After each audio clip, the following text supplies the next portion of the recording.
Caitha. I'm a certified lymphedema therapist and an occupational therapist. Today I'm going to show you how to wrap your arm if you are having lymphedema.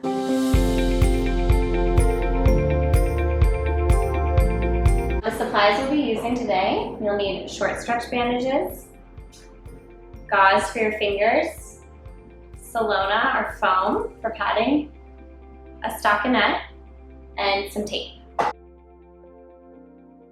First, you're going to start with your stockinette. I'm going to put it on your arm. This helps to protect our skin. You want one that's long enough. It's okay if it goes up, you can fold it down. After you put on the stockinette, you're going to want to start with the gauze. You start at the wrist. You can hold it with your hand. You want to go around one time to anchor it in place. And then you'll start at the fingertip. I like to make sure my gauze is the roll up, like a snail. And then you want to spiral it down each finger until it's covered. And whichever way you went in, you want to go out the opposite way. And you'll continue until you've covered each finger.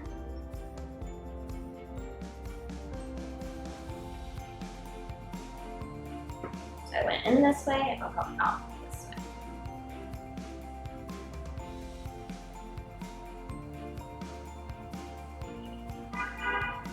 And you want to make sure there's about a 50% overlap each time.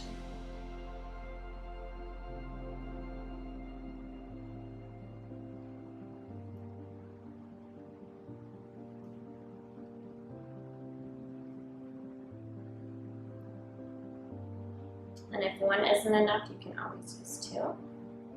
You just want to make sure that the hand is fully covered. So it should look like this when you're done. The palm should be free and then everything should be covered. You can always make a fist to see any spaces. Then you can put the stockinette over your hand and we'll start with our foam. You can make a hole for your thumb, go around the palm of the hand, and then you're going to spiral the foam all the way up. If you find that you get irritation in your elbow, you can add a little bit extra, and then continue spiraling up.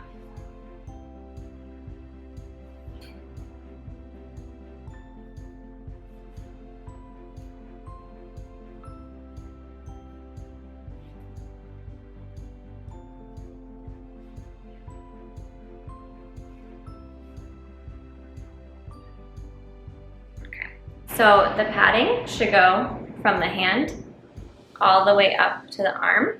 This is to protect the skin. And when you look at the padding, you shouldn't see any of the stockinette or any skin. So a step to make this a little easier is you want to prepare your tape beforehand into little strips. You'll probably need more at the top, but I would start off with at least 4 to 5 strips.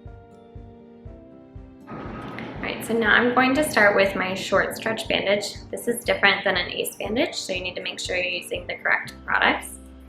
I'm going to pull about, I would say this is 100% tension. You pull about 50%.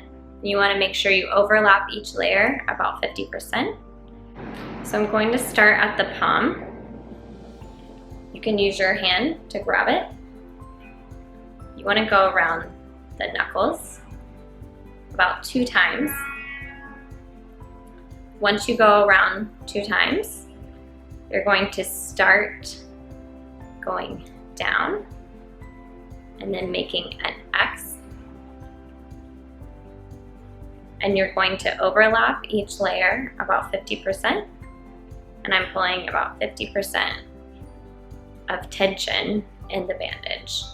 So I went down this way, now I'm going to come back up the other way, and the thumb, once you get to the thumb, since the last one is right at the thumb, I'm gonna start right underneath the thumb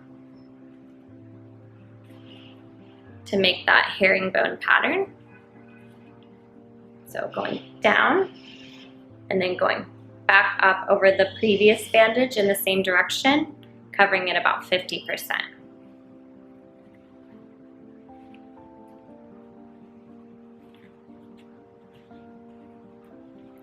So with compression bandaging, you want to make sure that you have an even compression gradient throughout the arm, with more compression in the bottom of the limb than the top of the limb to help the swelling.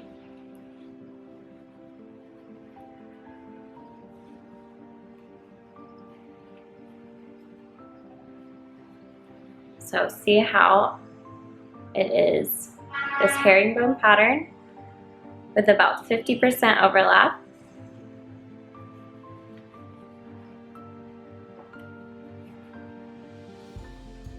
And you'll be able to feel the compression. And if it feels too tight, you'll want to remove it, especially if you have any signs of numbness, tingling, pain, and you'll want to reapply the bandages. So now that I'm at the end of this bandage, I'm going to put a piece of tape. And then I'm going to start with my next bandage. So now we have our next bandage. This one's slightly bigger. This is a 6 centimeter. So you're going to overlap where you finished the last bandage. Some people will apply a piece of tape here just to make it a little easier. I'm gonna use my chin. And just to make sure there's no edges from the previous bandage. You're gonna wanna bend your elbow slightly when you get here.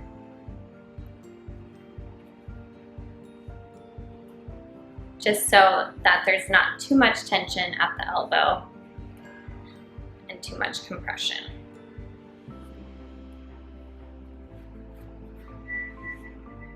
So even though this bandage is slightly bigger, we're still applying that 50% of tension in the bandage and that 50% of overlap with the previous bandage. So it'll look a little bigger on this one since it's slightly larger in size.